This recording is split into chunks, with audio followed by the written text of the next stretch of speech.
Af því að við erum með annað trúnóðin eftir, þá rak ég augunni það að ég glemdi að kveikja kertunum. Þannig að nú bara komið svona einhver jólastund til að kveikja hér á kertum. Leið og ég kynni til leiks hana Stefaníu Maríu sem er hjá Nóa Sirius. Og ef það nú eitthvað fyrirtæki sem að við elskum öll og eigum einhverja tengingu við, ég ætla allan að segja mig, þá það Nóa Sirius. Og svo tenging fer mögulega dálítið mikið gegnum bragðlaukana og magann, en það ekkert að vera fyrir það. Nóa Sirius hluti af Orkla samstöpunni og Orkla hefur sett sér mjög metnaðarfull sjálfbærni markmið og það eru heimsmarkmið meðal annars í miklum fókus. Og Stefaní ætlar að segja ykkur frá þessari vegferð Nóa Siriusar undanfarin ár og hvernig þau hafa tæklað þessar breytingar sem að felast vissulega í því að fara frá því að vera lítið fjölskylduríki fyrirtæki og yfir það að vera partur af Orkla samstöpunni og tengja þetta allt saman við sjálfbærni. Gjörðu svo vel, Stefaní.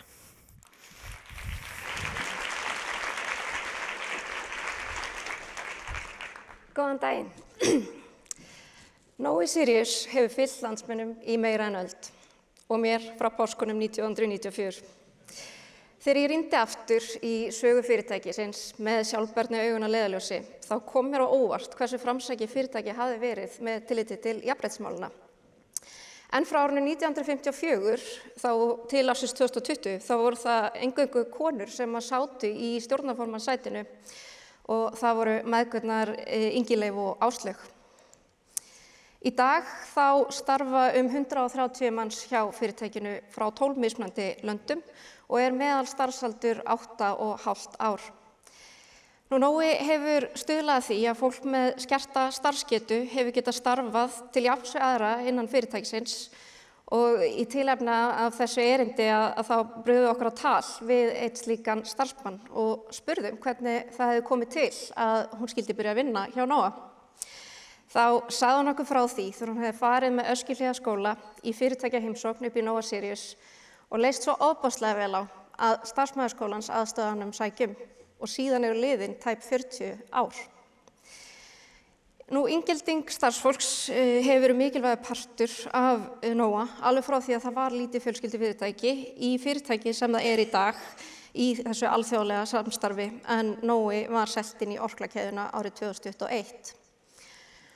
Orkla ASA sem Nói tilheyrir á The Global 100 list yfir sjálfbær fyrirtæki og setti sér Science-Based Target árið 2018. þar sem stefnt á Net Zero árið 2045.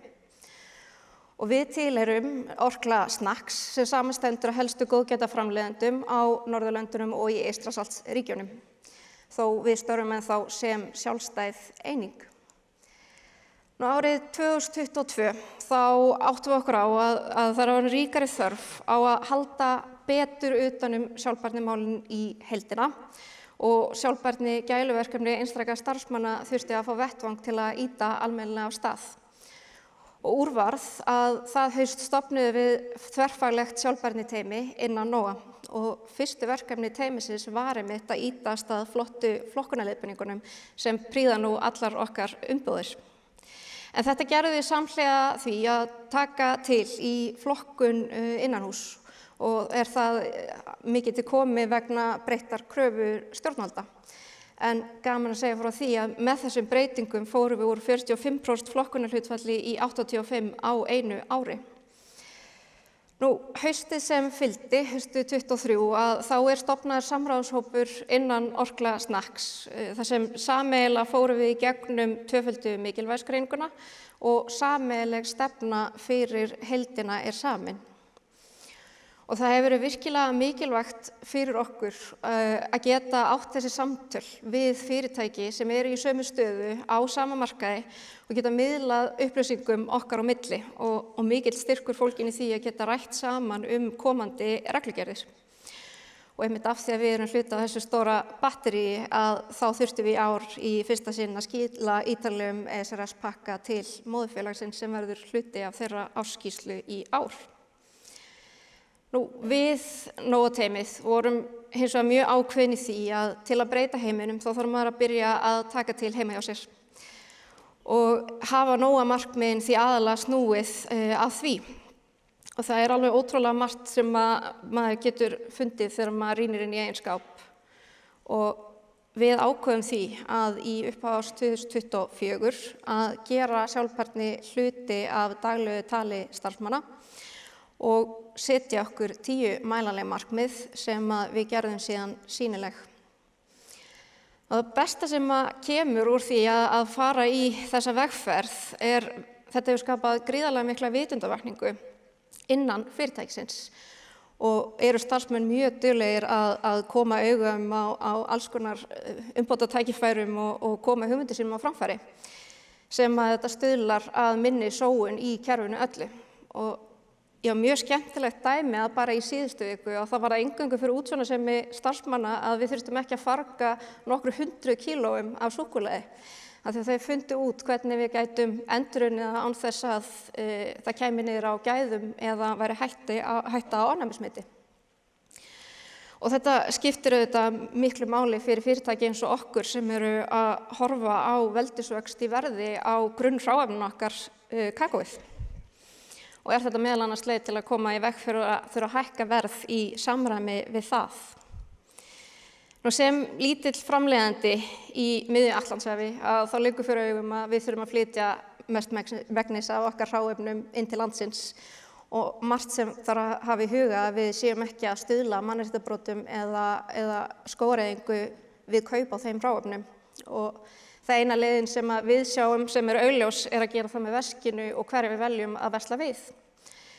Í dag þá óskum við eftir því að allir okkar birgjar skrifa undir svokallað Supplier Code of Conduct sem meðal annars byggir á 10 meginreglum UN Global Compact og Ethical Trading Initiative Base Code. Á hverju ári þá rennum við yfir hráefnalistan okkar og rýnum í áhættustuðul hvers og eins hráefnis. Þar tekið til greina tegund hráefnisins, umhverfisvá, hættur á vörusvikum, mannréttindum og í því upprunalandi sem hráefni kemur frá. Og ef hráefni flokkast sem mikil áhætta þá gengið úr skuggum að við fáum vottun á það. Og dæmi slíkt þetta fallega kakóbaunir sem þið sjáu fyrir aftan mig. Og það eru nú alls konar vottanir í boði og til dæmis fyrir súkkulaði þá hægt að nefna Fairtrade, Rainforest Alliance og Cocoa Horizon sem viðurkennda vottunaraðila. Og það eru allar góðar gildar en hafa þó mismunandi áherslur innan sjálfbærni en gera þó allar grunnkröfur til mannréttinda og gagnvart skógareyðingu. En næsta áskorun innan kakóheimsins í Evrópu eins og Tómas kom inn á reglugerðin skógareyðingu eða EUDR sem átti nú að taka gildi núna áramótin en hefur verið frestað fram til næstu og það aðalega þessi geotagging sem hluti af þessari EUDR þar sem í dag eru flestar þessar vottanir keyrðar á massabókhaldi. Nú ég vona að erindi mitt í dag hafi gefið ykkur innsýn í hvernig lítið félag á Íslandi í framleiðslu getur í raun haft mikil áhrif á öllum sviðum sjálfbærni. Takk fyrir mig.